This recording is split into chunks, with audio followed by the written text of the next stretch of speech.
कई जीत बाकी है, कई हार बाकी है, अभी तो जिंदगी का सार बाकी है। यहां से चले हैं नई मंजिल के लिए, ये तो एक पन्ना था, अभी तो पूरी किताब बाकी है। हेलो स्टूडेंट, नमस्कार, स्वागत करता हूं आप सभी का, आप सभी के अपने यूट्यूब चैनल आरपीएससी अड्डा बिहार पे। गाइस, बिहार के स्टूडेंट्स के लिए ये वीडियो बड़ा इंपॉर्टेंट होने वाला है। अगर आप बिहार में रहते हैं और शिक्षक भर्ती का सपना देख रहे हैं, तो शिक्षक भर्ती के लिए बहुत सारी छोटी छोटी जानकारी होती है जो बड़ी महत्वपूर्ण होती है कि कैसे हम बिहार में शिक्षक जो है वो बन सकते हैं, कौन सा एग्जाम हमें देना होगा, क्या प्रक्रिया होगी, क्या सिलेबस होगा, क्या एग्जाम का पैटर्न होगा, क्या हमारी फीस जो है वो रहने वाली है, सभी के बारे में ये छोटे छोटे प्रश्न हैं जो हर एक स्टूडेंट्स के मन में आते हैं जब वो बिहार में शिक्षक बनने की ओर बढ़ता है। तो डेफिनेटली ये सेशन आप सभी के लिए बड़ा महत्वपूर्ण होने वाला है। अगर आप बिहार में रहते हैं और कॉमर्स के स्टूडेंट हैं, तो आप जानते हैं कि आरपीएससी अड्डा विशेष रूप से एक ऐसा प्लेटफॉर्म है जो विशेष रूप से कॉमर्स के ही विद्यार्थियों को तैयारी करवाता है। तो कॉमर्स के विद्यार्थी अगर फ्री में नोट्स, एमसीक्यू, पीडीएफ पाना चाहते हैं, तो एक ग्रुप हमने बनाया है जहां पे देखिए बीपीएससी टीआरई 4.0। तो टीआरई के जो स्टूडेंट हैं बीपीएससी के, कॉमर्स के, वो इसमें जुड़ जाइए। आपको सारी नोटिफिकेशन, लेटेस्ट अपडेट जो है वो यहीं पे मिलेगा। नोट्स, एमसीक्यूज, पीडीएफ आपको यहीं मिलेगा। साथ में ग्रुप की चैट भी ओपन रहती है, तो आप लोग आपस में भी कुछ बात कर सकते हैं, किसी क्वेश्चन पे डिस्कशन कर सकते हैं। मैं सीधा मुद्दे पे आता हूं गाइज। आप जानते हैं कि बिहार में अगर हमें शिक्षक बनना है, तो शिक्षक बनने के लिए सबसे पहले एसटेट का एग्जाम देना होता है, जिसे स्टेट टीचर एलिजिबिलिटी टेस्ट कहा जाता है। और अभी 2 दिन पहले ही एसटेट का जो रिजल्ट है वो अनाउंस कर दिया गया था। तो जितने भी विद्यार्थी उसमें सफल हुए हैं, उन सभी को ढेरों शुभकामनाएं। ओके, तो बात हम लोग कर रहे हैं जिन भी विद्यार्थियों ने ये एग्जाम दिया है, कितने परसेंट रिजल्ट रहा है, क्या पासिंग क्राइटेरिया रहा है। तो मैं आपको बता दूं, पिछली बार जब ये एग्जाम हुआ था तब 79% जो विद्यार्थी हैं उन्हें पास किया गया था। ये वो एग्जाम होता है जिसे आप कह सकते हैं क्वालिफाइंग राउंड है। मतलब ये एग्जाम जो है ना, इसमें आप पास होंगे तो ही आपकी अगला जो चरण है वहां पे आप जा पाओगे, नहीं तो आप नहीं जा पाओगे। इसलिए यहाँ पे 150 क्वेश्चन होते हैं, कोई नेगेटिव मार्किंग भी ये लोग नहीं करते हैं, ताकि विद्यार्थी जो है वो एक बार पात्र हो जाए। तो वास्तविकता में आप शिक्षक बनने के पात्र है या नहीं, वो इस एग्जाम में ये लोग फिल्टर कर लेते हैं। लगभग आप देख सकते हैं कि 70% बच्चे पास हो रहे हैं। तो इनके नजर में लगभग 30% विद्यार्थी वो हैं जो या तो नए होंगे या स्कोर बहुत अच्छा नहीं हो रहा होगा, इसलिए वो बाहर हो गए हैं। तो 70% विद्यार्थी यहाँ पे अब अगले चरण में जा चुके हैं। लगभग कितने स्टूडेंट ने एग्जाम दिया तो लगभग लगभग 4 लाख स्टूडेंट ने एग्जाम दिया था, और लगभग लगभग 3 लाख जो स्टूडेंट है वो यहाँ पे सेलेक्ट हो चुके हैं। अगर हम बात करते हैं, जैसा आप जानते हैं कि इसमें पेपर 1, पेपर 2 दोनों होता है। पेपर 1 आपका कॉमन फॉर ऑल होता है, और जो पेपर 2 होता है, जो स्पेशल सब्जेक्ट का होता है, उसमें टोटल मिलाकर 29 सब्जेक्ट का एग्जाम जो है वो इन्होंने करवाया था। ये इन्होंने लिखा हुआ है। पेपर 2 का मतलब 11th और 12th क्लास का जिसमें सिलेबस आता है। इसमें कितने स्टूडेंट जो है वो अप्लाई किया था, तो अप्लाई किया था लगभग 1,60,000 ने, और 1,60,000 में से लगभग लगभग 1,03,000 लोगों को यहाँ पे सेलेक्ट कर दिया गया है। ये 1,03,000 जो विद्यार्थी हैं, ये अब आगे जाके टीआरई 4.0 का एग्जाम जो है वो देने वाले हैं। तो आप लोग तैयार हो जाइए। ये इंफॉर्मेशन तो केवल इसी के लिए थी। तो जो भी विद्यार्थी पास हो चुके हैं उन सभी को बहुत सारी बधाई। अब मैं आपको बताऊंगा कि क्या क्या 11th 12th के लिए अब जो पूरा सेशन है, इसके आगे का वो पूरा सेशन स्पेशली जो पीजीटी टीचर होते हैं, जिन्हें टीआरई 4.0 वर्ग 1 के नाम से जाना जाता है, उसके बारे में अब हम यहाँ पे डिटेल में चर्चा करेंगे। आप जानते हैं कि कोई भी पीजीटी का जब एग्जाम होता है, स्पेशली अगर मैं कॉमर्स की बात करता हूं, तो सब्जेक्ट बहुत सारे होते हैं, और इसीलिए आरपीएससी अड्डा पूरे इंडिया का अकेला एक ऐसा प्लेटफॉर्म है जहां पे हर एक सब्जेक्ट की एक एक्सपर्ट, एक क्वालिफाइड, एक एक्सपीरियंस फैकल्टी टीम आपको मिल जाती है, जिस टीम ने आज तक कई सारे विद्यार्थियों का, हजारों विद्यार्थियों का कॉमर्स के डिफरेंट डिफरेंट एग्जाम में सिलेक्शन करवाया है, हजारों स्टूडेंट्स को मेरिट तक पहुंचाया है।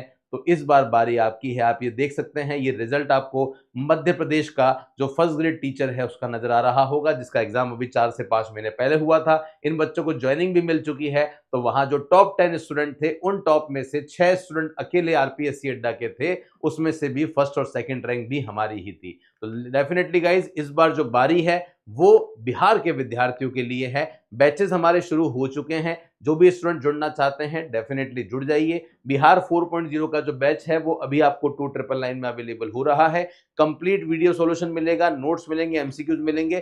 कहीं कोई दिक्कत वाली बात जो है वो आप लोगों को नहीं है। ये बात आपको विशेष रूप से ध्यान रखनी है।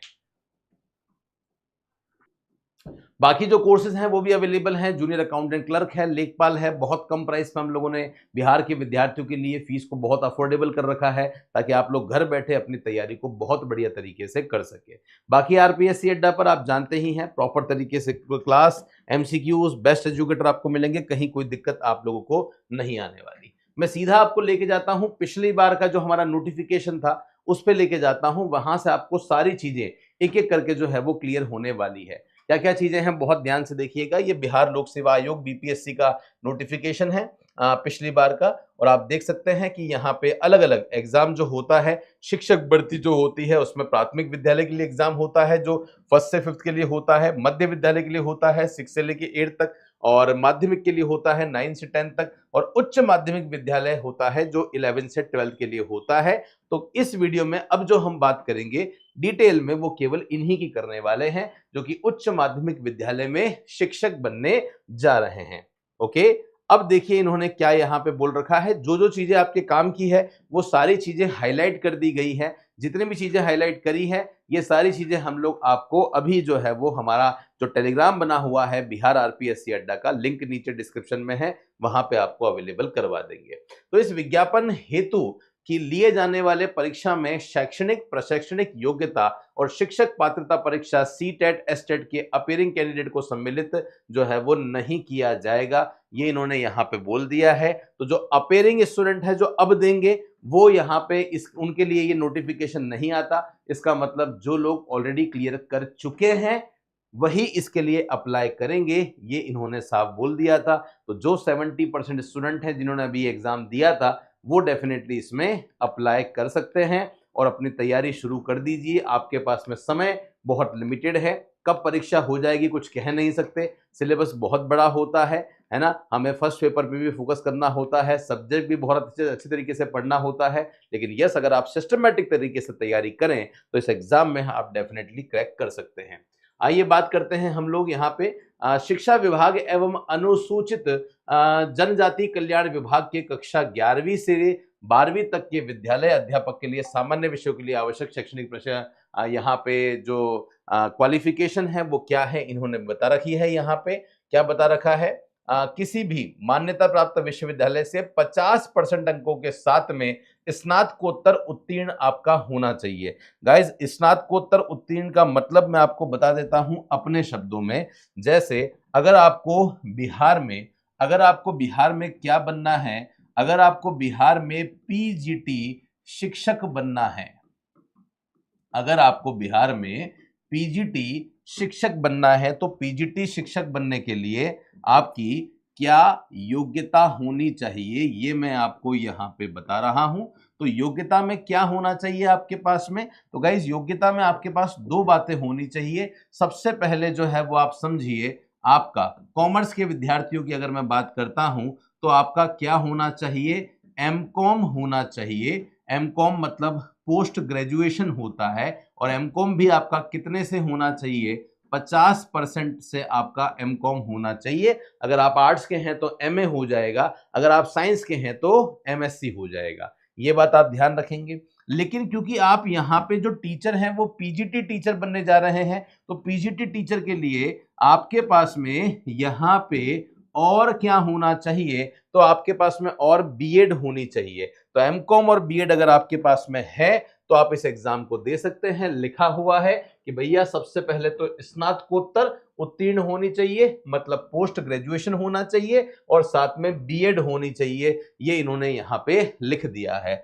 ना। अथवा में क्या लिखा है, किसी मान्यता प्राप्त विश्वविद्यालय से कम 45% अंकों के साथ में स्नातकोत्तर जो है वो होनी चाहिए, और 13/11/2002 को अधिसूचित राष्ट्रीय अध्यापक शिक्षा परिषद मान्यता के लिए आवेदन पत्र जमा करने की समय सीमा, अध्यापक शिक्षा कार्यक्रमों की मान्यता के लिए मानदंड, मानकों का निर्धारण और नए पाठ्यक्रम अथवा प्रशिक्षण शुरू करने के लिए अनुमति, विनिमय 2002-2007 को अधिसूचित राष्ट्रीय अध्यापक शिक्षा परिषद विनियमन 2007 के अनुसार राष्ट्रीय अध्यापक शिक्षा परिषद से मान्यता प्राप्त संस्था से शिक्षा में स्नातक आपके पास में जो है वो बीएड होनी चाहिए। ये वही क्वालिफिकेशन है, कोई स्पेसिफिक जो इंफॉर्मेशन है तो राष्ट्रीय अध्यापक शिक्षा परिषद के पुराने विद्यार्थी हैं, ये उनके लिए इंफॉर्मेशन है। इसी के साथ में इन्होंने यहाँ नीचे ये भी लिख दिया, किसी मान्यता प्राप्त विश्वविद्यालय से कम 50% के साथ में आपका पोस्ट ग्रेजुएशन होना चाहिए, और राष्ट्रीय अध्यापक शिक्षा परिषद से आपका बीएड जो है वो होना चाहिए, ये ऑलमोस्ट सेम है। उसके बाद में न्यूनतम 55% अंकों के साथ में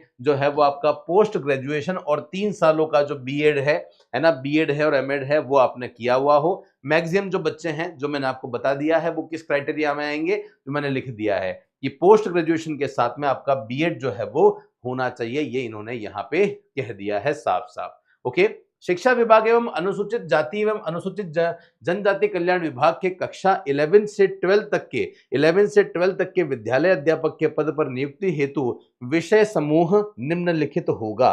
तो 11 से और 12 के बीच में जो विषय समूह है वो क्या क्या होने वाला है, हम जिसकी आपको तैयारी करवाएंगे, तो गाइज हम आपको जो पीजीटी कॉमर्स और पीजीटी इकोनॉमिक्स दोनों की ही तैयारी करवाएंगे। इकोनॉमिक्स ये रहा है ना, उसमें इकोनॉमिक्स में क्या होना चाहिए, तो इन्होंने बोल दिया है यहाँ पे पीजी होना चाहिए। तो इकोनॉमिक्स में हो सकता है, बहुत जगह अलग अलग कॉलेजेस में अप्लाइड इकोनॉमिक्स भी कह देते हैं या बिजनेस इकोनॉमिक्स भी कह देते हैं। तो वही अगर आपने एमए कर रखा है इकोनॉमिक्स में या अप्लाइड इकोनॉमिक्स में, बिजनेस इकोनॉमिक्स में, तो आप एलिजिबल हैं, या आपने एमकॉम कर रखा है, मास्टर डिग्री इन कॉमर्स के नाम से कर रखा है, however holder of degree of MCom in applied business economics. ध्यान रखना, इकोनॉमिक्स जिसने पीजी इकोनॉमिक्स में कर रखा है ना, वो कॉमर्स में अप्लाई नहीं करेंगे। और जो कॉमर्स वाले हैं, चाहे आपने एमकॉम में आपका सब्जेक्ट इकोनॉमिक्स रहा हो, आप जो है वो इकोनॉमिक्स में अप्लाई नहीं करेंगे। आप दोनों के लिए सीटें अलग अलग हैं, अलग अलग क्वालिफिकेशन यहाँ पे इन्होंने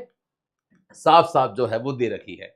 मेरे हिसाब से क्वालिफिकेशन वाला जो एक क्राइटेरिया है वो तो अच्छी तरीके से आपको क्लियर हो चुका होगा। अब बात करते हैं कि सर यहाँ एज जो है वो क्या है, तो मैं आपको बता देता हूं कि मिनिमम जो एज है इन्होंने बहुत कम दी है, 21 साल दी है। जबकि आप जानते ही हैं एमकॉम कंप्लीट होता है, बीएड कंप्लीट होता है, तो कम से कम 23 साल आपकी उम्र हो जाती है।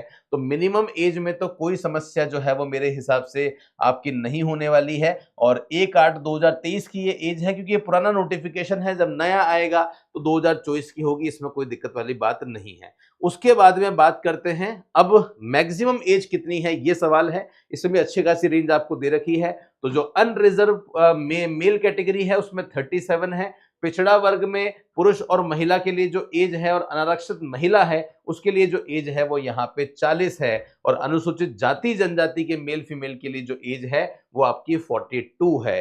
और जो लोग रिटायर्ड पर्सन है ना, उनके लिए जो एज है वो तो 60 साल की है। तो एज में भी कोई दिक्कत नहीं है मेरे हिसाब से। क्वालिफिकेशन आपको समझ में आ चुकी होगी, और इसी के साथ में एज भी आपको समझ में आ चुकी होगी। एज कितनी है ये मैं आपको ऑलरेडी बता चुका हूं। कितनी है सर एज, तो आपकी यहाँ पे जो एज होनी चाहिए, जो उम्र आपकी होनी चाहिए वो कितनी है, तो 21 साल से लेकर आपकी जो उम्र है वो आप मान के चलिए ऑन एन एवरेज 40 साल होनी चाहिए। ये एक नॉर्मल कैटेगरी बता दी है। अनरिजर्व में मेल के लिए 37 ही है, ये भी बात आप यहाँ पे जो है वो ध्यान रखना। तो यहाँ लिख देता हूं मैं, किसी के लिए ये 37 है, किसी के लिए ये 40 है, और SC ST वालों के लिए ये 42 है। इस तरीके से आप यहाँ पे जो है वो ध्यान रखेंगे। ये 42 जो है वो स्पेशली जो SC और ST वाले हैं उनके लिए है। ये जो 37 है ये अनरिजर्व कैटेगरी में जो मेल है उनके लिए है, और अनरिजर्व कैटेगरी में जो फीमेल है और बाकी जो लोग हैं उन सब के लिए जो एज है वो आपकी यहाँ पे 40 कर दी गई है। ये भी बात आप यहाँ पे ध्यान रखेंगे। अब बात करते हैं सर चयन प्रक्रिया क्या रहेगी, तो मैं आपको बता चुका हूं। सबसे पहले आपका स्टेट का जो एग्जाम है, स्टेट टीचर एलिजिबिलिटी टेस्ट आपका क्लियर होना चाहिए। ये सबसे पहली कंडीशन आपको पता होनी चाहिए। वो क्लियर होने के बाद आप एलिजिबल हो जाते हो किसके लिए, पीजीटी टीचर के लिए। तो देखिए क्या चयन प्रक्रिया रहेगी। एग्जाम आपका, क्योंकि कॉम्पिटिटिव एग्जाम है, 100% एमसीक्यू पैटर्न ही आपका आने वाला है, तो वस्तुनिष्ठ के आधार पर आपका जो यहाँ पे पेपर है वो होने वाला है। मैं सीधा आपको लेके जाता हूं हमारे जो काम का पोर्शन है उसमें हम आपको लेके जाते हैं। तो देखिएगा बहुत ध्यान से। सबसे पहले देखो इन्होंने यहाँ पे साफ साफ लिख दिया है कि अगर बात यहाँ पे लैंग्वेज की होती है, देखो सबसे पहले स्टार्टिंग से ही इन्होंने क्या क्या बताया था। सबसे पहले देखिएगा इन्होंने लिख दिया है भाषा, है ना, क्वालिफिकेशन एवं सामान्य अध्ययन। तो यहाँ पे ये जो है वो इन्होंने प्राथमिक विद्यालय के लिए बताया है, ध्यान देना। और उसके बाद में इन्होंने जो बताया है सेकंड वाला, है ना, सेकंड वाला माध्यमिक विद्यालय के लिए बताया है। और हम जो यहाँ बात कर रहे हैं ये आप देख सकते हैं यहाँ पे 11th एंड 12th के लिए है। तो ये आपको 11th 10th 12th के लिए है। तो 11th 12th के लिए क्या होगा, बड़े ध्यान से आप देखिएगा। आपका जो एग्जाम है टोटल कितने पार्ट होंगे, तो 3 पार्ट में आपका एग्जाम जो है वो होने वाला है। ओके, 150 दे दिया है यहाँ पे, 150 क्वेश्चन आने वाले हैं। पहले भाग में जो है वो 30 क्वेश्चन आएंगे, सेकंड भाग में 40 आएंगे और तीसरे भाग में 80 क्वेश्चन आएंगे। तो 80 और यहाँ पे 40 120 और 30 यहाँ पे 150 हो गया है ना। 150 क्वेश्चन जो है वो 150 नंबर के होंगे, तो एक क्वेश्चन 1 नंबर का हो गया है। और 150 क्वेश्चन करने के लिए आपके पास जो समय है वो 2.5 घंटे का समय है, ये बात आपको ध्यान रखनी है। ओके, तो 2.5 घंटे में आपको ये सारे प्रश्न जो है वो करने होंगे। लिखा हुआ है 3 भाग में होगा, फर्स्ट सेकंड थर्ड। जो फर्स्ट पार्ट होगा वो आपका कौन सा होगा, वो आपका लैंग्वेज वाला पार्ट होगा, ध्यान रखेंगे। पहला भाषा होगा, भाषा के लिए अंग्रेजी एवं हिंदी, उर्दू, बांग्ला भाषा का व्यावहारिक ज्ञान होना चाहिए और इसमें कम से कम आपको 30% लाने जरूरी है। अभी हमने देखा था यहां से 30 क्वेश्चन आएंगे और 30 का इन्होंने बोल दिया है 30% लाने पड़ेंगे, तो कम से कम 9 नंबर आपके यहां पे आने जरूरी है, ये बात ध्यान रखेंगे। पार्ट सेकंड की बात करते हैं तो देखिएगा ये जो पार्ट सेकंड है आपका वो लिखा हुआ है सामान्य अध्ययन पत्र है, जिसके प्रश्न उच्च माध्यमिक विद्यालय के पाठ्यक्रम से संबंधित होंगे। ओके, लेकिन इसका स्तर उम्मीदवार हेतु निर्धारित न्यूनतम अर्हता के आलोक में होगा।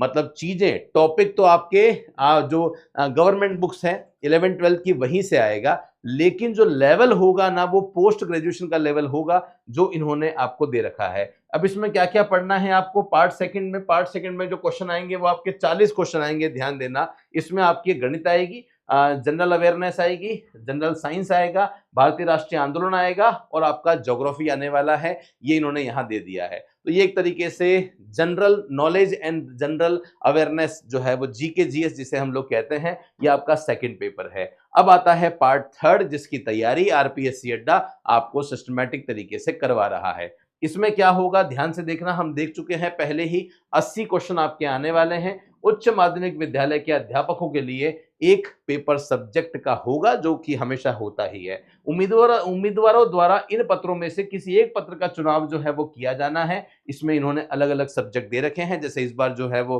अलग अलग सब्जेक्ट दिए थे और इन सब्जेक्ट में आप देख रहे हैं तो एक सब्जेक्ट जो है वो आपका यहाँ पे अर्थशास्त्र का नजर आ जाता है और एक सब्जेक्ट आपका देखिएगा। अब यहाँ पे कॉमर्स के जो स्टूडेंट हैं वो इस बात को समझें कि इकोनॉमिक्स में कौन अप्लाई होगा बता ही दिया है, लेकिन जो कॉमर्स के स्टूडेंट हैं वो बिजनेस स्टडीज के लिए अलग अप्लाई करेंगे, अकाउंटेंसी के लिए अलग अप्लाई करेंगे, इसकी पोस्ट अलग आती है, और एंटरप्रेन्योरशिप के लिए अलग अप्लाई करेंगे। तो 3 अलग अलग विभाग हैं जिसमें आपकी एक्सपर्टीज है, उसके हिसाब से आप प्लान कीजिएगा कि आपको कहां पे अप्लाई करना है। उपरोक्त विषय पत्रों के पाठ्यक्रम सिलेबस एससीईआरटी एनसीईआरटी से संबंधित होंगे, लेकिन जो लेवल होगा वो आपका 12th लेवल होगा। इसका मतलब ये हुआ है कि जो अकाउंटेंसी है उसमें 11 12 की जो अकाउंटेंसी एनसीईआरटी में आती है वो पूरी ही पूछी जाएगी। बिजनेस स्टडीज में जो बिजनेस स्टडीज आपकी 11 12 में आती है वो पूरी ही पूछी जाएगी, और एंटरप्रेन्योरशिप में भी एंटरप्रेन्योरशिप डिटेल में आपकी पूछी जाएगी। ये आपका सिलेबस है। सिलेबस के लिए हम अलग से एक वीडियो आपके लिए और बना देंगे। जो पहला पार्ट है लैंग्वेज का बता दिया है, उसमें आपको मिनिमम 30% लेकर आने हैं। सभी विद्यालय अध्यापकों के लिए ली जाने वाली लिखित परीक्षा वस्तुनिष्ठ एवं बहुविकल्पीय एमसीक्यू पैटर्न पर होगी। नेगेटिव मार्किंग अच्छी बात है, यहां भी नहीं है आपके लिए। तो जो आपकी पात्रता परीक्षा थी वहां भी नेगेटिव मार्किंग नहीं है, यहां भी नहीं है। तो हमें ये तो समझ में आ गया है कि एक सिंगल क्वेश्चन भी हमारा गलत नहीं हमें करना है, मतलब छोड़ के नहीं आना है, आंसर टिक तो करके आना ही है, क्योंकि उसमें कोई दिक्कत हमें नहीं होने वाली है। ओके, फिर और क्या लिखा हुआ है कि लिखित परीक्षा में शामिल सामान्य वर्ग के उम्मीदवारों को 40%, इन्होंने बोल दिया है कि मिनिमम कितना लाना पड़ेगा, पर मैं कहता हूं मिनिमम लाने से होगा ही क्या, जब कट ऑफ बहुत ज्यादा जाएगी तो हमें तैयारी उसी के अकॉर्डिंग करनी पड़ेगी। बाकी इन्होंने बोल दिया है कि जो जनरल वर्ग है उनको 40% लाना पड़ेगा, पिछड़े वर्ग को 36.5%, अत्यंत पिछड़ा वर्ग होगा तो 34%, SC ST होगा या निःशक्त दिव्यांगजन होगा तो 32% जो है वो आपको लाना होगा, अन्यथा वे परीक्षा से बाहर हो जाएंगे के साथ निम्नलिखित संशोधन, परंतु कुल रिक्तियां या कुल अभ्यर्थी दोनों में से जिसकी संख्या कम हो उसके कम से कम 75% तक, है ना, अनुशंसा भेजने हेतु आवश्यकता अनुसार उक्त क्वालिफिकेशन अभ्यर्थी हित में इस हद तक शिथिल रहेगा को सम्मिलित किया जाएगा। मतलब कुल मिला के मिनिमम क्वालिफिकेशन है, पर मेरे हिसाब से अपने को फर्क नहीं पड़ता। अपना टारगेट होना चाहिए कि 150 में से कम 70% नंबर तो हम लोग लेकर आए, यही हमारा टारगेट है। तो 100 से ऊपर का टारगेट अपने को रखना ही है, तो मिनिमम क्वालिफिकेशन को हम लोग छोड़ देते हैं। बात करते हैं कि सर यहाँ पे इंटरव्यू लिया जाएगा। वैसे ही 2 स्टेज हो चुकी है, पहले हम लोग टेट दे चुके हैं, टेट के बाद ये एग्जाम देके हम इंटरव्यू और लेंगे, तो ये तो एग्जाम जो है वो PSC जैसा हो जाएगा। तो यहाँ ऐसा नहीं है, यहाँ इंटरव्यू नहीं होने वाला है, तो ये बात भी आप यहाँ पे मुख्य रूप से जो है वो ध्यान रखेंगे। रिजर्वेशन के लिए आप यहाँ पे पढ़ लेना, रिजर्वेशन के लिए जो भी बातें हैं, रिजर्वेशन में मैं बहुत ज्यादा फोकस जो है वो नहीं कर रहा हूँ, उसमें जिस भी कैटेगरी में आप लोग आते हैं आराम से देख लेना। शुल्क जो है वो कितना रहता है इसके बारे में हमने थंबनेल में बताया था। तो अभ्यर्थी को प्रत्येक वर्ग के अनुसार जो है वो लिखा हुआ है, परीक्षा शुल्क जमा कराने की आवश्यकता नहीं है, कोटिवार निम्न शुल्क जमा किया जाएगा। तो बस आपको देखना है आप कौन सी कैटेगरी में आ रहे हो। जनरल के स्टूडेंट हो तो 750 है, बाकी फीस जो है वो बहुत कम है, 200 रुपए के आसपास आप लोगों से जो है वो फीस है वो ली जा रही है।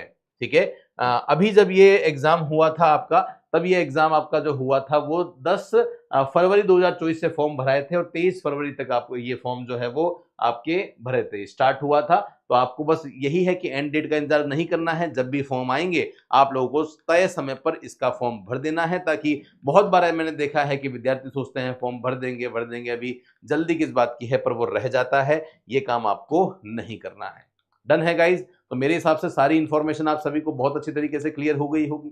बाकी मैंने आपको बता ही दिया है कि हमारा जो बैच है वो सेपरेट इसका चल रहा है, अगर आप जुड़ना चाहते हैं तो जुड़ जाइए। लाइव क्लासेस इस बैच में शुरू हो चुकी है, अकाउंटेंसी की, बिजनेस की सभी क्लासेस जो है वो आपकी लाइव चल रही है। तो जो भी जुड़ना चाहता है जुड़ जाइए। कोई डाउट है, कोई समस्या है तो इस नंबर पर आप हमें फोन या मैसेज करके अपनी इंक्वायरी को जनरेट कर सकते हैं, हमारी टीम डेफिनेटली आप लोगों की हेल्प करने वाली है। बाकी टेलीग्राम भी हमने अलग से बिहार का RPSC का बना दिया है, ताकि बिहार के जितने भी विद्यार्थी हैं उनको सारी अपडेट इस टेलीग्राम चैनल पे मिलती रहे। और टेलीग्राम चैनल पे मेनली हम लोग रोज के 10 से 15 पोल कर रहे हैं, जिस पोल के द्वारा आप लोग प्रॉपर अपडेट रह सकते हैं। बाकी ये चैनल स्पेशली हमने बिहार के ही विद्यार्थियों के लिए बनाया है, तो जिन्होंने भी अभी तक बिहार RPSC के चैनल को सब्सक्राइब नहीं किया है, सब्सक्राइब तो कर ही दो, साथ में अपने सभी दोस्तों के साथ में भी इस वीडियो को शेयर कर दो, इस चैनल को शेयर कर दो, ताकि उनको भी पता चल जाए कि अब कॉमर्स के विद्यार्थी को डरने की, हताश होने की आवश्यकता नहीं है। इस एक चैनल पर ही आपको सारी की सारी